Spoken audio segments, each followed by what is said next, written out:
Hoy te quiero hablar un poco sobre los cuidadores. Esta es una situación que cada vez vemos con más frecuencia debido a varias razones. Pero bueno, antes de esto te explico qué es un cuidador.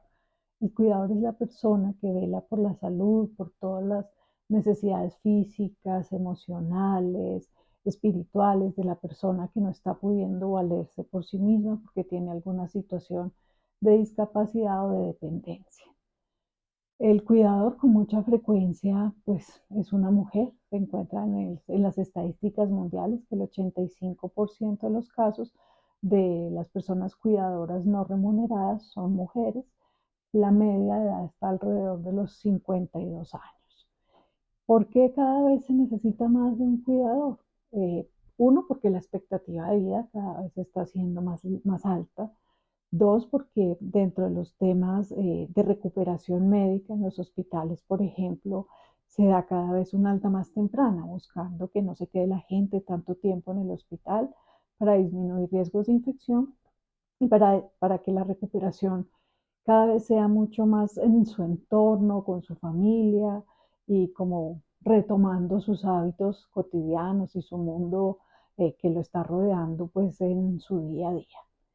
Porque también en los temas de salud mental cada vez pues son situaciones que se manejan en casa, no como antes pues que o eran hospitalizaciones muy largas o las personas se quedaban indefinidamente en clínicas o en hogares. También pues el cuidado de los niños, de los nietos, de los bebés en general, pues también es otra situación que hace que se necesiten cuidadores. Entonces cada vez necesitamos mucho más pues personas que estén como con esta capacidad, con este don, con esta oportunidad de trabajo, pero debe ser mirada pues como una oportunidad de trabajo y no como una designación que a veces se hace como, ¿y por qué sucede que muchas veces es una mujer? Porque muchas veces es una designación como, bueno, como tú eres mujer, entonces esto les toca a todas las chicas porque las chicas tienen la capacidad de ser como más amorosas, como más pendientes, como que se dan más cuenta de las cosas, como que sí son las indicadas para cuidar, porque es un deber moral, es un deber de mujer, es un deber de hija, etcétera, etcétera. Si esta persona además de pronto no trabaja o no tiene pareja o no tiene hijos, ni siquiera se duda, o sea, como que su labor definitivamente corresponde a ser cuidador. Dentro de ser cuidador, se muestra que más o menos el 50% de las personas que requieren ser cuidadas es los padres, un 20-30% de los casos es la pareja. Y ya pues en otros casos los hijos o bebés, etcétera, etcétera. Los hijos con discapacidad pues también aquí están dentro de estas estadísticas. ¿Por qué entonces es tan importante hablar del cuidado? Porque pues prestan una labor importantísima para que esta persona que está teniendo esta discapacidad, esta dificultad para valerse por sí misma, pues pueda tener una mejor calidad de vida.